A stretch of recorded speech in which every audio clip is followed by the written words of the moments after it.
الحمدللہ نحمدہ ونصلی علی رسولہ الکریم اما بعد فاعوذ باللہ من الشیطان الرجیم بسم اللہ الرحمن الرحیم قال اللہ تبارک و تعالی کما ورد فی سورہ فصلت لا يسأم الانسان من دعاء الخیر وإن مسہ الشر فیئوس قنوط ولئن أذقناه رحمة منا من بعد ضراء مسته ليقولن هذا لي وما أظن الساعة قائمة وَلَئِن رُجِعْتُ إِلَىٰ رَبِّي إِنَّ لِي عِندَهُ لَلْحُسْنَىٰ إِلَىٰ آخِرِ الْآيَةِ رَبِّ اشْرَحْ لِي صَدْرِي وَيَسِّرْ لِي أَمْرِي وَاحْلُلْ عُقْدَةً مِّن لِّسَانِي يَفْقَهُوا قَوْلِي اللهم أرنا الحق حقا وارزقنا اتباعه وأرنا الباطل باطلا وارزقنا اجتنابه آمین یا رب العالمین۔ جس رات قرآن مجید کو محمد رسول اللہ صلی اللہ علیہ وسلم نے حبل اللہ قرار دیا ہے کہ یہ اللہ تعالیٰ کی رسی ہے کہ جس کا ایک سرا اللہ تعالیٰ نے اپنے پاس رکھا ہے اور ایک سرا اللہ تعالیٰ نے زمین کے اندر لٹکا دیا ہے، جو اس کو مضبوطی سے پکڑ لے گا گویا کہ اس کا براہ راست تعلق جڑ گیا اللہ تعالیٰ کے ساتھ۔ اور اسی طرح قرآن مجید میں بھی کئی مقامات پر کہا گیا وَاعْتَصِمُوا بِاللَّهِ، اللہ کے ساتھ چمٹ جاؤ، وَاعْتَصِمُوا بِحَبْلِ اللَّهِ جَمِيعًا، اللہ کی رسی کے ساتھ مضبوطی سے چمٹ جاؤ۔ مراد کیا ہے؟ اللہ تعالیٰ چاہتے کیا ہیں کہ ہر انسان کا ایک ذاتی سطح پر ایک تعلق ہو اپنے رب کے ساتھ، اور وہ کنیکشن بحال تبھی رہ سکتا ہے کہ جب انسان جڑا ہوا ہو صحیح معنی میں قرآن مجید سے، اس کا ایک معنوی تعلق ہو قرآن مجید کے ساتھ۔ اب اس میں پھر اللہ تعالیٰ قرآن مجیدی کے اندر انسان کو حقیقت دکھاتے ہیں کہ اگر انسان نے خود اپنے گریبان میں جھانکنا ہو کہ واقعتاً میرا کوئی تعلق ہے بھی اللہ کے ساتھ کہ نہیں ہے، یا میں نے اپنے آپ کو دھوکے میں رکھا ہوا ہے، اب اس میں اللہ تعالیٰ نے طریقے بتائے ہیں انسان اپنے آپ پر غور کر لے، انسان خود مراقبہ کرے، خود قرآن کو پڑھے، خود سوچے۔ فرمایا کہ انسان کا جو تعلق ہے اللہ تعالیٰ کے ساتھ، اپنے رب کے ساتھ، وہ دو چیزوں سے واضح ہوتا ہے۔ ایک یہ کہ اس کا اپنے رب کے ساتھ دعا کا معمول کیا ہے، اور دوسرا یہ کہ خوشحالی کے اندر وہ کیسے اللہ تعالیٰ کے دین کے اوپر عمل کرتا ہے یا نہیں کرتا۔ تو فرمایا کہ لا یسأم الانسان من دعاء الخیر، کہ ویسے تو ہر انسان کا معاملہ یہی ہے کہ وہ تھکتا نہیں ہے، اللہ سے خیر مانگتا ہی رہتا ہے، خیر کی دعائیں کرنے سے تھکتا نہیں ہے۔ اللہ تعالیٰ سے ہر بندہ مال کی، اولاد کی، زوج کی نعمتیں مانگتا رہتا ہے۔ جو بھی انسان کی زندگی میں کمی ہوتی ہے وہ اللہ تعالیٰ سے کہتا ہے کہ اللہ یہ کمی بس میری پوری کر دے۔ گھر نہیں ہے تو یا اللہ بس اپنا گھر دے دے، کاروبار نہیں چل رہا تو یا اللہ کاروبار سٹیبل کر دے، جاب نہیں لگ رہی یا اللہ بس نوکری لگ جائے، لگ گئی ہے تو یہ بہتر ہو جائے۔ تو جو بھی ضروریات ہیں بہرحال انسان اپنی ذہنی سطح کی اور ضروریات کے مطابق اللہ تعالیٰ سے مانگتا ہی رہتا ہے۔ تو خیر کی دعائیں کرنے سے تو کوئی انسان نہیں تھکتا۔ پتہ چلا یہ تو انسان کی فطرت ہو گئی، یہ کوئی انسان کے اللہ والے ہونے کی علامت نہیں ہوگی، گویا کہ یہ تو اللہ نے فطرت ہے جو مشترکہ ہے، ہر بندے کے اندر کامن ہے۔ لا یسأم الانسان من دعاء الخیر، انسان تھکتا نہیں ہے خیر کی دعائیں کرنے سے۔ وَإِن مَسَّهُ الشَّرُّ، ہاں لیکن اصل پتہ کب چلتا ہے انسان کا؟ جب اس کو کوئی تکلیف پہنچتی ہے، کوئی شر آ لیتا ہے، کوئی مالی نقصان ہو گیا، کوئی گھر کے اندر مسئلہ بن گیا، رشتہ داری کے اندر کوئی خرابی آ گئی، تکلیف آ گئی، کوئی مالی نقصان ہو گیا ہے، کوئی جان کا نقصان ہو گیا ہے، اپنے آپ پر کوئی تکلیف آ گئی ہے، کوئی مرض ایسا ڈائگنوس ہو گیا ہے، بیماری ایسی آ گئی ہے کہ انسان بالکل اس کے اعصاب جواب دے رہے ہیں، بہت کچھ اپنے ہاتھ سے چھوٹتا ہوا نظر آ رہا ہے، اپنی اولاد کو دنیا سے جاتا دیکھتا ہے، اپنے والدین کو جاتا دیکھتا ہے، اپنے پیاروں کو دنیا سے جاتا دیکھتا ہے، وہ تکلیف کوئی بھی قسم کی ہو سکتی ہے۔ تو فرمایا کہ خیر کی دعائیں تو کرتا ہی رہتا ہے، لیکن وَإِن مَسَّهُ الشَّرُّ، جب انسان کو کوئی تکلیف آتی ہے زندگی کے اندر، کوئی مصیبت اس کے اوپر آتی ہے، کوئی پریشانی اس کو آتی ہے، فَيَئُوسٌ قَنُوطٌ، تو انتہائی مایوس اور انتہائی نا امید ہو جاتا ہے۔ جس رب سے دعائیں کر رہا تھا خیر کی، پتہ چلا کہ اسی سے اب امیدی کوئی نہیں رہی، اسی سے اب نا امید بھی ہو گیا ہے، اسی کی رحمت سے اب مایوس بھی ہو گیا ہے۔ نتیجہ کیا نکلا کہ حقیقتاً دل کے اندر یقین نہیں تھا اللہ تعالیٰ کی رحمت کا، اللہ تعالیٰ کی دعاؤں کے قبول ہونے کا، اس لیے بعد میں مایوس ہو رہا ہے جب تکلیف آئی ہے۔ حالات اچھے تھے تب تک تو دعائیں بھی اچھی ہو رہی تھیں، لیکن جب حالات ذرا سے تنگ ہوئے ہماری تو دعائیں قبول نہیں ہوتی، مایوسی ہو گئی ہے، پتہ نہیں جی اللہ سنتا بھی ہے کہ نہیں سنتا، پتہ نہیں جی اللہ ہے بھی کہ نہیں ہے، ہماری تو کبھی نہیں سنی جاتی، ہم پر مصیبتیں آنی ہوتی ہیں، تو اب انتہائی مایوس ہو جاتا ہے اور نا امید ہو جاتا ہے۔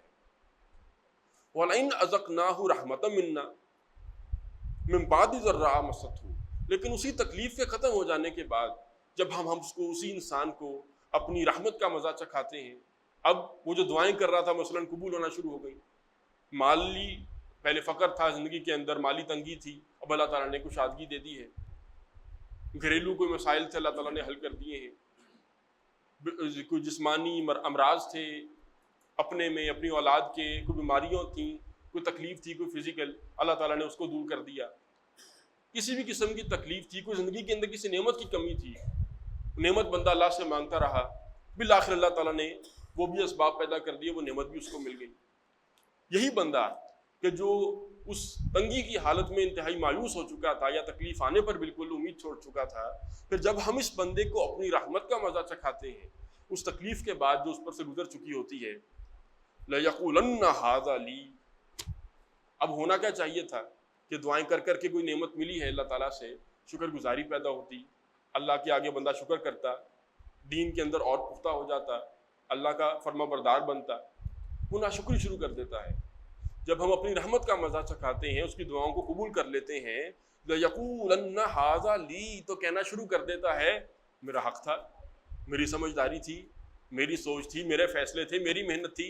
کیا پتہ چلا کوئی کریڈٹ اللہ تعالیٰ کو نہیں دینا چاہ رہا کہ بھی میرے فیصلے تھے، میری سوچ تھی، میری ذہانت تھی، میری فطانت تھی، اس لیے مجھے ملا ہے، تو میں کسی اور کو کریڈٹ کیوں دوں ان چیزوں کا. یہ ناشکراپن ہے انسان کا کہ صرف دعائیں اللہ ہی سے کر رہا تھا تو صرف دعائیں کرنے سے کوئی اللہ والا نہیں ہو گیا، بلکہ تکلیف آئی تب پتہ چلا ناشکرا انسان ہے. اس کے بعد صبر نہیں ہے اس کے اندر، اور اس کے بعد جب نعمت مل گئی اب شکر نہیں کر رہا. تو نہ صبر ہے اس بندے کے اندر اور نہ شکر گزاری کا جذبہ اس بندے کے اندر. اور یہی وہ دو چیزیں ہیں جو قرآن بار بار کہتا ہے کہ یہ ضمانت ہے کسی بھی بندے کے جنت میں جانے کے لیے کہ اللہ کا شکر گزار بندہ بن کے زندگی گزارے، اور جب تکلیفیں اور آزمائشیں اور پریشانیاں آئیں تو ان کے اوپر صبر کرے. تو جب تکلیف آئی تو انتہائی بے صبرا بن گیا، اور جب ہم نے اپنی رحمت کا مزہ چکھایا تو اب ناشکری کرتا ہے، کہتا ہے کہ لی، یہ میرا حق تھا، یہ میری وجہ سے مجھے ملا ہے. اور یہی تقریباً الفاظ ہیں ملتے جلتے جو قارون کے بارے میں آئے ہیں کہ جب اس کو اس سے پہلے کہ دنسایا اللہ تعالیٰ نے زمین کے اندر اس کے خزانوں سمیت، اسے جب لوگ کہتے تھے کہ بھی اللہ کے راستے میں بھی کچھ خرچ کیا کرو، وہ کہتا تھا اوتیتہ علی علم، یہ سارا کچھ جو مجھے حاصل ہوا ہے یہ میرے علم کی بنیاد پر مجھے حاصل ہوا ہے، میری سمجھداری ہے، میں نے کاروبار کیا، مجھے پتا تھا کہاں انویسٹ کرنا ہے کہاں پر نہیں کرنا. یہی ہر ناشکر بندے کا معاملہ ہے، کہتا ہے کہ میرے فیصلوں کی وجہ سے مجھے ملا ہے. اور پھر سب سے بڑے مظہر اس کے عمل میں نظر آتے ہیں. مال اگر کمایا ہے مثلاً زکوٰۃ نہیں دے گا، کیوں؟ اللہ کا حق مانتا ہی نہیں ہے وہ. اسی طرح اولاد اگر اللہ تعالیٰ نے دی ہے، اللہ کا حق نہیں مانتا تو اولاد کو دین کے ساتھ جوڑنے کی کبھی بھی کوشش نہیں کرے گا، اس کے فرائض واجبات، دین کی تعلیم کبھی بھی اس کی فکر نہیں ہوگی. دنیا کے اندر اس کو گم کرنے کی کوشش ہوگی ساری، اس کو بھی دنیا کمانے کی مشین بنانے کے لیے سارے کے سارے اس کے پلانز ہوں گے. تو جو بھی نعمت ہے وہ نعمت کا استعمال بتاتا ہے کہ اس نے مانا تھا کہ یہ اللہ کی دین ہے، یا اس نے اس کو اپنا حق سمجھ کر یا اپنا کسب سمجھ کر استعمال کر رہا ہے. کیونکہ قرآن مجید یہ اصول بار بار بیان کرتا ہے کہ للہ ما فی السماوات و ما فی الارض، جو کچھ آسمان و زمین میں سب کچھ اللہ کا ہے. تو میرے پاس وہ کس حیثیت سے ہے؟ وہ اللہ کی امانت ہے جو مجھے حاصل ہے. اب یہ آنکھ، یہ کان، یہ زبان، یہ ہاتھ، یہ ذہن، یہ دل، پھر میرا گھر، میری سواری، میرا مال، یہ سب کچھ کیا ہے؟ اللہ تعالیٰ کی نعمت ہے اور عطا ہے جو مجھے حاصل ہے. اگر میں اس کو اللہ کی امانت سمجھوں گا عطا کردہ، تو پھر تو میں اس کو ویسے ہی استعمال کروں گا جیسے میرا رب چاہتا ہے کہ استعمال کروں، اور جہاں وہ چاہتا ہے کہ نہ استعمال کروں، اس کی نہ خوشی ہے ان معاملات میں، ان چیزوں میں اس کو استعمال نہیں کروں گا. تو انسان اللہ کی دی ہوئی نعمتوں کو کیسے استعمال کر رہا ہے یہ چیز بتا دیتی ہے کہ وہ اس نے واقعتاً اس میں اللہ کا حق مانا تھا، اللہ کا احسان مانا تھا، یا اس کے اندر وہ ناشکراپن ہے. تو جب اس کو تو کوئی ہم اپنی رحمت کا مزہ چکھاتے ہیں تکلیفوں کے بعد، تو وہ کہتا ہے کہ بھئی یہ تو میرا ہی حق تھا، میرے لیے تھا، میں ڈیزرو کرتا تھا ان نعمتوں کو. وما اظن الساعۃ قائمۃ، باقی رہی یہ قیامت ویامت کی باتیں، تو یقین تو مجھے نہیں ہے کہ یہ قیامت بھی آئے گی. وَلَئِن رُجِعْتُ إِلَىٰ رَبِّي، اور بل فرض چلو مان بھی لیتے ہیں، جھگڑنے کی ضرورت کیا ہے، تصور کر بھی لیتے ہیں اگر قیامت آ بھی گئی، اگر میں لوٹا بھی دیا گیا اپنے رب کی جانب، إِنَّ لِي عِندَهُ لَلْحُسْنَىٰ، تو مجھے پھر اپنے رب کے ہاں بھی بہترین چیزیں ملیں گی، بہترین نعمتیں ملیں گی. یہ دھوکہ ہے جو انسان دنیا میں کھاتا ہے، دنیاوی عزت سے، دنیاوی نعمتوں سے اور نعمتوں کی کثرت سے۔ ما اظن الساعۃ قائمہ، پہلے تو اس لفظ پر، الفاظ پر غور کیجیے گا۔ مسلمان جس نے کلمہ پڑھا ہے، کسی مسلمان ماں کا دودھ پیا ہے، وہ اپنی زبان سے تو یہ کبھی نہیں کہے گا کہ میں نہیں مانتا قیامت آئے گی، مجھے یقین نہیں ہے قیامت کے آنے کا۔ یہ انسان کی دل کی کیفیت ہے جس کی عکاسی قرآن کرتا ہے۔ گویا کہ انسان کا عمل، اور انسان خود زبان حال سے یہ کہہ رہا ہوتا ہے، اس کا عمل یہ بتا رہا ہوتا ہے کہ یہ آخرت کو لے کر کوئی زیادہ سیریس ہے نہیں۔ معاذ الساعۃ قائمہ، مجھے لگتا تو نہیں ہے قیامت آئے گی۔ چنانچہ آپ کو ہماری زندگیوں کے اندر ہر بندہ اپنے گریبان میں جھانکے، مجھے کوئی دیکھے اپنی روزمرہ کی زندگی کے اندر، ہمارے معاشرے میں ہمارے جوانوں کو، ہمارے لوگوں کو، ہمارے مسلمانوں کو، امت کے، آج کوئی دیکھتا ہے، کوئی سنجیدہ انسان جو دین کے ساتھ سنسیئر ہو، وہ دیکھے تو کوئی کہہ سکتا ہے کہ یہ بندہ اللہ کو، رسول کو لے کر صلی اللہ علیہ وسلم اور آخرت کو لے کر واقعتاً سنجیدہ ہے، سیریس ہے؟ انسان کی حرکتیں بتا رہی ہوتی ہیں کہ اس نے دین کو سیریسلی نہیں لیا، اس کے اعمال بتا رہے ہوتے ہیں، اس کے رویے بتا رہے ہوتے ہیں، اس کے اختیارات بتا رہے ہوتے ہیں، اس کی جو سلیکشنز ہیں زندگی میں وہ بتا رہی ہوتی ہیں، اس کے معاملات دنیا کے بتا رہے ہوتے ہیں کہ اس نے واقعتاً دین کو سیریسلی نہیں لیا۔ لہٰذا کسی کو اگر یقین ہو قیامت آنے کا تو یہ ناممکنات میں سے ہے کہ وہ اس کی تیاری نہ کرے، ناممکنات میں سے۔ یقین تو پھر بہت بڑی چیز ہے۔ میں اکثر مثال دیا کرتا ہوں کہ شک بھی انسان کو اگر ہو جائے کسی خطرے کا، تو اللہ تعالیٰ نے انسان کی فطرت بنائی ہے، انسٹنکٹ بنائی ہے کہ انسان اس شک کا بھی اعتبار کرتا ہے اور اپنے آپ کو خطرے سے بچاتا ہے۔ خدا نہ خواستہ بھی یہاں سے بھی سانپ نکلا ہے، تو پتہ ہم سب کو ہے تقریباً کہ صرف 1-2% سانپ ہوتے ہیں جو زہریلے ہوتے ہیں، تو چانسز آر کے وہ زہریلا بھی نہیں ہوگا، لیکن ہم سب یہاں سے بھاگیں گے۔ کسی میں ذرا ہمت اور جرت ہوگی، وہ سر کچلنے کی کوشش کرے گا، آپ سے پہلے شاید میں یہاں سے بھاگ جاؤں۔ کیوں؟ اگر کوئی روکنے کی کوشش کرے کہ بھائی سانپ بھی تو ہے، ہو سکتا ہے زہریلا نہ ہو، تو آپ کیا جواب دیں گے؟ تو بھی عقل کا تقاضا یہ ہے کہ اس کے زہریلے ہونے کا اعتبار کیا جائے کہ ہو سکتا ہے زہریلا ہو، مر جاؤں گا، تو بھاگو یہاں سے یا مارو اس کو۔ وہاں پر عقل مندی کا مظاہرہ ہر بندہ کرتا ہے، یقین نہیں ہمیں کہ زہریلا ہے، شک ہے صرف۔ تو انسان شک کا بھی اعتبار کرتا ہے، یہ انسان کی فطرت اللہ نے بنائی ہے۔ تو قیامت کے برپا ہونے کا شک بھی کسی کو ہو، کسی کو تھوڑا سا بھی دل کے اندر ایک گمان ہو کہ اللہ ہر آن مجھے دیکھتا ہے، ہر لمحہ میرا رب مجھے دیکھ رہا ہے، خلوت میں، جلوت میں، تنہائیوں میں جو کچھ کرتا ہوں اللہ دیکھ رہا ہے، ہر چیز ریکارڈ کی جا رہی ہے، یہ انسان کے لیے نہیں ممکن رہتا کہ وہ پھر الٹی حرکتیں کرے، وہ جگہ جگہ پر کھے کھائے، جگہ جگہ پر اللہ رسول کی نافرمانیاں کرے، ممکن نہیں رہتا انسان کے لیے۔ تو یقین ہو جانا قیامت کا، اور یقین ہو جانا کہ ان ربی معی، میرا رب ہر آن میرے ساتھ ہے، تو یہ یقین اگر دل میں پیدا ہو جائے تو بہت بہت اونچا مقام ہے تقوی کا، کہ انسان کے دل میں یقین پیدا ہو گیا ہے کہ اس نے مرنا ہے، اللہ کے سامنے پیش ہونا ہے۔ تو یہ ہے وہ بات، اس یقین کی نفی ہے اصل میں جو ان الفاظ میں ہے کہ لگتا نہیں ہے مجھے کہ قیامت قائم ہوگی، ما اظن الساعۃ قائمہ۔ تو ہماری زندگیاں، ہم اپنے اپنے گریبانوں میں جھانکیں تو ہمیں دیکھ کر، میں اپنی زندگی میں جھانکوں تو یہی لگتا ہے کہ میں ہوں نہیں سیریس، دل میں یقین نہیں ہے میرے ابھی تک اللہ رسول کو لے کر اور آخرت کو لے کر اور ان عقائد کو لے کر جو دین نے مجھے سکھائے ہیں، میرے رب نے مجھے سکھائے ہیں، قرآن مجید جو سکھا کر گیا ہے، جو قرآن میرے رسول صلی اللہ علیہ وسلم نے سکھائے ہیں۔ وَلَئِن رُجِعْتُ، اور پھر اگر میں لوٹا بھی دیا گیا، یہ الفاظ تو لوگ زبان سے بھی آپ کو کہتے ملیں گے، اور دلوں میں یہ اعتماد بھی ہوتا ہے کہیں نہ کہیں کہ اللہ نے دنیا میں اتنا دے رکھا ہے، اتنی اچھی نعمتیں میرے پاس ہیں، مالی فراخی بھی ہے، اور اللہ تعالیٰ نے باقی نعمتیں بھی دی ہیں، اولاد بھی اللہ نے دی ہے، اولاد کی نعمت بھی ہے، مال کی نعمت بھی ہے، زوج کی نعمت بھی ہے، گھر کی نعمت بھی ہے، سارا کچھ تو اللہ نے دیا ہوا ہے۔ تو انسان اس عزت سے دھوکہ کھا جاتا ہے، دنیاوی مال سے دھوکہ کھا جاتا ہے کہ اگر میں لوٹا بھی دیا گیا اپنے رب کے ہاں تو اللہ مجھے بہترین وہاں پر بھی عطا کر دے گا، الحسنہ، احسن کی موننا صحیح، حسنہ، بہترین اللہ وہاں پر بھی مجھے دے گا۔ دنیا میں جو اللہ نے دیا ہے یہاں تو اللہ وہاں پر زیادہ اچھا دے گا۔ آپ کو دنیا میں باقاعدہ ہمارے معاشرے میں ایسے لوگ ملیں گے، ہم ہی لوگ ہیں یہ باتیں جو کرتے ہیں کہ دیکھیں جی بندہ تو میں بڑا گناہ گار سا ہوں، بڑی کمیاں ہیں، بڑی خامیاں ہیں، بڑی کوتاہیاں ہیں، گناہ بھی ہو جاتے ہیں جی، دین پر صحیح معنی میں عمل بھی نہیں ہوتا۔ پتہ نہیں جی اللہ کو ہماری کون سی بات پسند آ گئی ہے، اتنا نوازا اللہ نے، اتنا نوازا اللہ تعالیٰ نے، حالانکہ قرآن چیخ چیخ کر بتا رہا ہے کہ یہ جو تمہیں دیا گیا ہے یہ آزمائش ہے تمہاری۔ اللہ دیکھ رہا ہے کہ تم شکر گزار بنتے ہو یا ناشکر بن کر زندگی گزارتے ہو۔ تو یہ دھوکہ انسان کھا جاتا ہے کہ دنیا میں اللہ نے دے رکھا ہے تو اللہ آخرت میں بھی دے ہی دے گا، دنیا میں بغیر محنت کے مل گیا، آخرت میں بھی شاید اللہ تعالیٰ بغیر محنت ہی کے نواز دیں گے، بہت کچھ دے دیں گے، بلکہ بہترین عطا کر دیں گے۔ تو یہ وہ دھوکہ ہے جو انسان کھاتا ہے۔ کہتا ہے کہ مجھے یقین نہیں ہے آخرت کا، اور اگر میں اللہ اپنے رب کی طرف لوٹا بھی دیا گیا. آپ دیکھیں یہاں پر کفر نہیں ہو رہا، وہ اللہ کو اپنا رب بھی مان رہا ہے اور آخرت کی پاسبلٹی کو کنسیڈر بھی کر رہا ہے. وہ یہ نہیں کہہ رہا کہ میں اللہ کو نہیں مانتا، اللہ کو اپنا رب نہیں مانتا، یا رسول کو نہیں مانتا، یا قرآن کو نہیں مانتا. اگر میں رب کی طرف اپنے ربی رجعت الی ربی، اللہ کو ربی مانتا ہے اپنا، اور اب اگر میں اپنے رب کی طرف لوٹا بھی دیا گیا، یعنی کہ اگر میرا محاسبہ ہو بھی گیا تو ان لی عندہ الحسنی، تو مجھے وہاں پر بھی بہترین ملے گا. حالانکہ حقیقت اللہ بتا رہے ہیں کہ کچھ اور ہوگی. فَلَنُنَبِّئَنَّ الَّذِينَ كَفَرُوا بِمَا عَمِلُوا، ہم لازماً جتلائیں گے جن لوگوں نے کفر کیا تھا کہ انہوں نے کیا کچھ اعمال کیے. حالانکہ یہاں پر جتنا مضمون ہم نے پڑھا ہے ناشکری اور بے صبری کا، اس میں کوئی سرحد کے ساتھ کفر تو نہیں تھا. کفر بمانا ناشکری بھی ترجمہ کر دیا جائے تو بھی بات ٹھیک ہے. تو جن لوگوں نے کفر کیا، ناشکری کی زندگیاں گزاری، ہم ان کو جتلائیں گے انہوں نے کیا کیا اعمال کیے.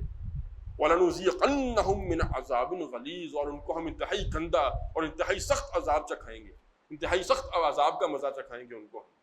وہ سمجھ رہا ہے کہ مجھے بہترین ملے گا، بہترین اجر ملے گا جنت کے اندر، اور اللہ تعالیٰ فرما رہے کہ ہم اس کو بدترین عذاب کا مزہ چکھائیں گے جہنم کے اندر. جرم کیا ہے اس بندے کا؟ وہ اللہ کا بندہ نہیں بنا دنیا کے اندر، اللہ کا شکر گزار بندہ نہیں بنا دنیا کے اندر. وَإِذَا أَنْعَمْنَا عَلَى الْإِنسَانِ، اور جب ہم اسی انسان کے اوپر اپنی نعمتیں، ان کی بارش کرتے ہیں، احسانات کرتے ہیں اس بندے کے اوپر، عَرَضَ وَنَأَىٰ بِجَانِبِهِ، تو اعراض کرتا ہے اور منہ پھیر لیتا ہے ہم سے. وَإِذَا مَسَّهُ الشَّرُّ، اور جب اسی بندے کو کوئی تکلیف پہنچتی ہے، زندگی میں مصائب آتے ہیں، فَذُو دُعَاءٍ عَرِيضٍ، تو ایسے لمبی لمبی چوڑی چوڑی دعائیں کرتا ہے. پھر مصلے کھل جائیں گے، اللہ یاد آ جائے گا. دعائیں عریض، اردو میں محاورہ ہے لمبی لمبی دعائیں کرنا، اور عربی میں پھر عریض چوڑائی کو کہتے ہیں. چوڑی لمبی لمبی دعائیں کرتا ہے اللہ کے سامنے جب تکلیفیں آتی ہیں. یہ ہے انسان کا ناشکرا پن. اصل جو بندہ مومن ہے، جس کے دل میں حقیقی ایمان ہوگا، اس کی شخصیت کے اندر اتنا وہ ڈول نہیں ہوگا، اتنی لچک نہیں ہوگی کہ تکلیف آ گئی تو بالکل ہی مایوس ہو گیا، یئوس قنوط. اور اگر کوئی نعمتیں آ گئی اللہ کی جانب سے تو بالکل ہی ناشکرا بن گیا ہے. جس کے دل میں واقعتاً ایمان ہے، اس کے دل میں پھر یہ یقین لازماً ہوگا کہ اللہ تعالیٰ کی طرف سے آزمائش آئی ہے، تکلیف آئی ہے، کوئی تنگی آئی ہے، تو یہ بھی اللہ آزما رہا ہے مجھے کہ میں بے صبرا بن جاتا ہوں یا صبر کرتا ہوں.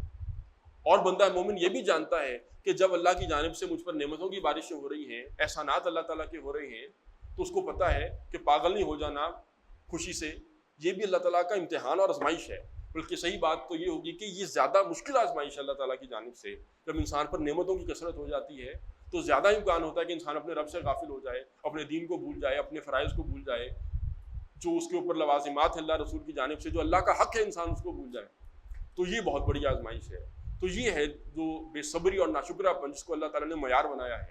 اور پھر کئی دفعہ یہ بات پہلے میں کرتا رہا ہوں کہ جو شکر گزار بندہ ہے، اللہ تعالیٰ بارہا کہتے ہیں کہ جو ہمارا شکر گزار بندہ ہوگا، لَنُكَفِّرُ عَنْهُمْ سَيِّئَاتِهِمْ، ہم ان کی برائیوں پر پردہ ڈال دیں گے.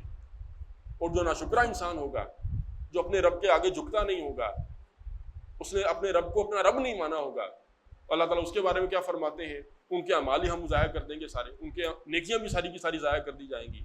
خلاصہ ساری بات کا کیا ہے کہ ایک بندہ اللہ کا شکر گزار بن کے زندگی گزارتا ہے، اللہ تعالیٰ فرماتے ہیں ہم اس کی برائیوں پر پردے ڈال دیں گے اور اس کی نیکیوں کو گناہ بڑھا کر اس کو بدلا دیں گے. اور دوسری طرف جو ہمارا بندہ نہیں بنتا، ہمارا شکر گزار نہیں بنتا، وَلَئِن شَكَرْتُمْ لَأَزِيدَنَّكُمْ، اگر تم شکر گزار بنو گے ہم مزید تمہیں عطا کریں گے. اور اگر کوئی ناشکرا بن جائے گا، اللہ تعالیٰ کو پھر اس کی نیکیاں بھی قبول نہیں ہے. جب اس نے اپنے رب ہی کو اون نہیں کیا، اپنے رب کو رب نہیں مانا، اپنے رسول کی تعلیمات کو اون نہیں کیا، تو پھر اللہ فرماتے ہیں مجھے یہ احسان نہیں چاہیے کسی کا، نہ اللہ پر کوئی احسان کر سکتا ہے. اس کی نیکیاں بھی اللہ تعالیٰ بار بار کہتے ہیں. ہفتے اعمال کی اصطلاح قرآن میں 20 دفعہ، سینکڑوں دفعہ استعمال ہوئی ہے. سینکڑوں تو چلیں آپ کہہ سکتے ہیں مبالغہ ہے، لیکن بہرحال بے شمار دفعہ استعمال ہوئی ہے کہ ایسوں کے اعمال ہی ہم اٹھا کر ضائع کر دیں گے، نیکیاں ساری حقارت کر دی جائیں گی جو ہمارے ناشکرے تھے. اللہ تعالیٰ ہمیں اپنا شکر گزار بندہ بننے کی توفیق عطا فرمائے.